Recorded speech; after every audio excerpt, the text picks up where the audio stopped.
introducing a man who has been fighting for what is right.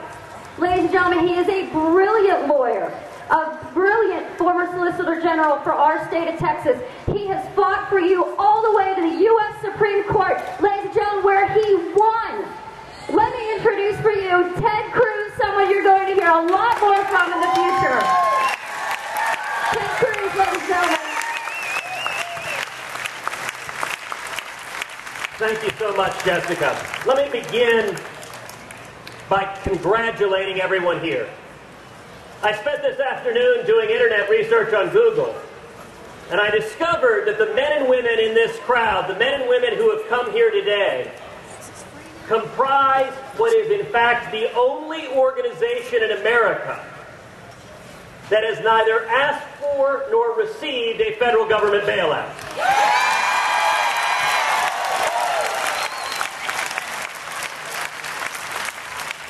Now, the bad news is that means all of us are going to be paying for it.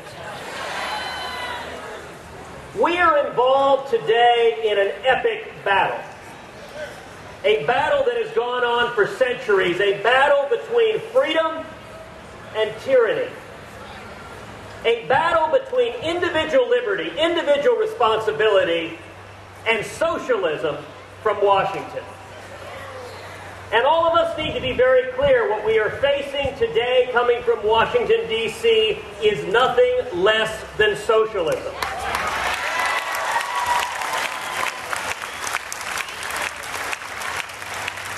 Now, socialism isn't just a bad word.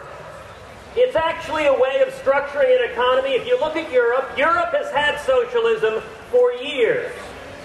And the explicit agenda of this administration is to turn America into European-style socialism.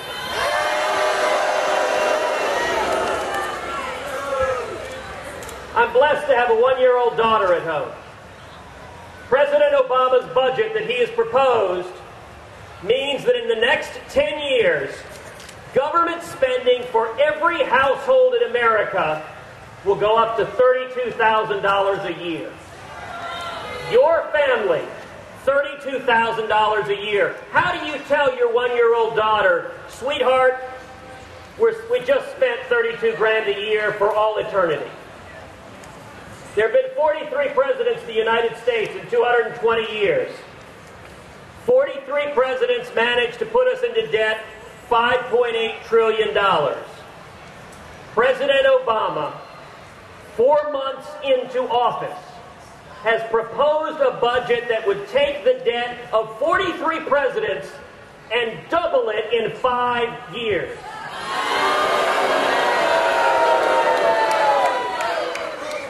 You know, if somebody goes to a child walking to school and steals money from that child, that person is a bully and a criminal. If somebody manages to steal money from every child in America, you call that person Speaker of the House.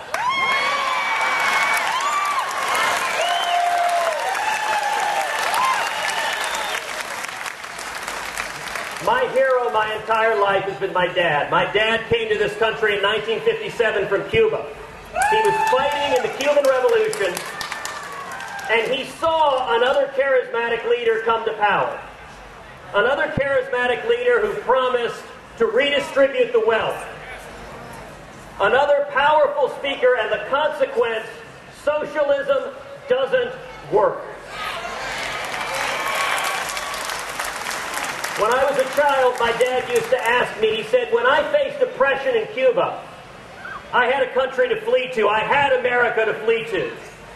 If we lose our freedom here, where do we go?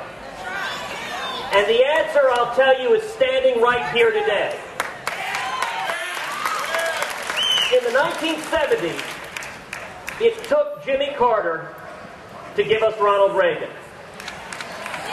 And the consequence of this administration is that men and women right here today, all over America, are standing up for our freedoms. And that's what President Obama is going to give us. New leadership to defend American values and defend our freedoms.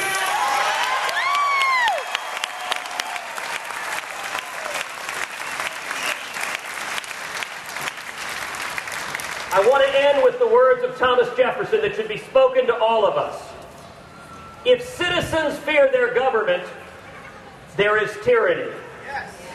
But if government fears their citizens, there is liberty. Thank you, and God bless all of you.